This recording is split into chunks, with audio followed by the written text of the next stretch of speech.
So because of the circumstances, it's not been possible to meet with you face to face, and I'm making this short video so as to give you an update on the planning that we have underway for COVID-19. Firstly, we're looking at our bed stock to ensure that we're ready and have sufficient capacity to deal with people who need to be admitted to hospital.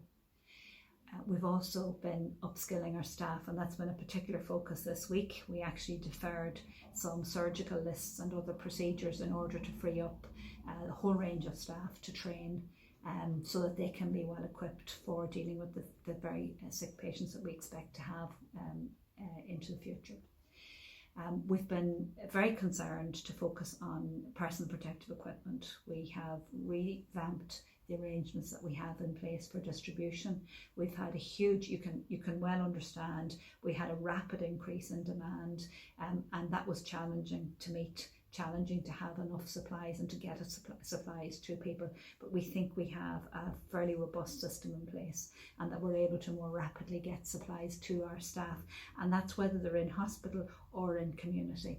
Now, alongside the supplies of PPE, we've had to pay attention to the information and training for staff, because there has been some misinformation, understandably, about what PPE to use and when, and we are continuing to work on that so that we can reassure people.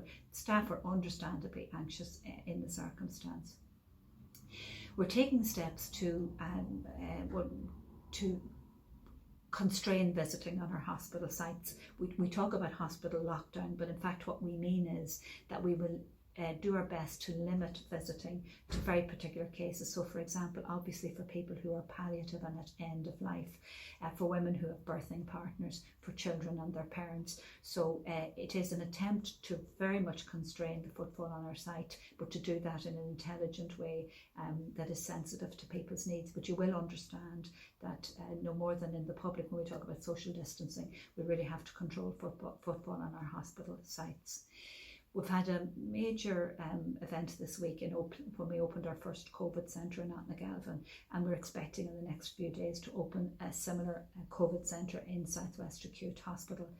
Now, what's special about these centres is that they are staffed by our GP colleagues. They're not walk-in centres, and they really are to allow GPs who have been dealing with patients by telephone, but they feel increasingly they want to be able to see a small number of patients who are not so sick that they need to be in hospital, but are more unwell than they would be comfortable dealing with on the phone.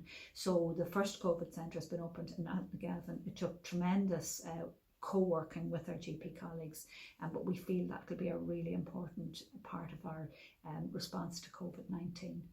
So as you can understand, we have intense planning in community and in hospital, and indeed involving our support services.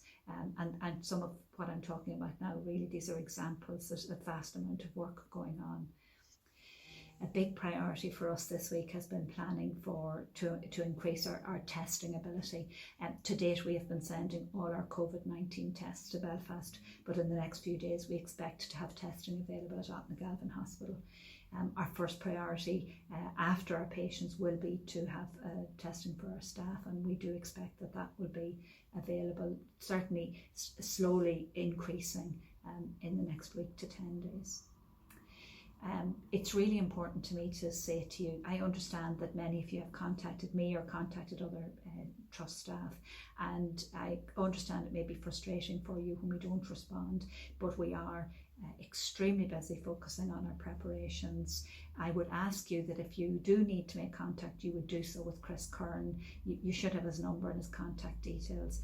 I very much appreciate the fact that you listen to this video, that you'll use the information we give you, and I very much appreciate the fact that you would do your best on our behalf to support your constituents, as you always do. Finally, and thank you on my own behalf and behalf of my colleagues, my staff. We do understand your support for us. We feel that, and we ask you please to continue to remind people about social distancing. Stay at home as much as possible. When people are out, keep their distance from others, and above all, wash your hands. Thank you very much for listening.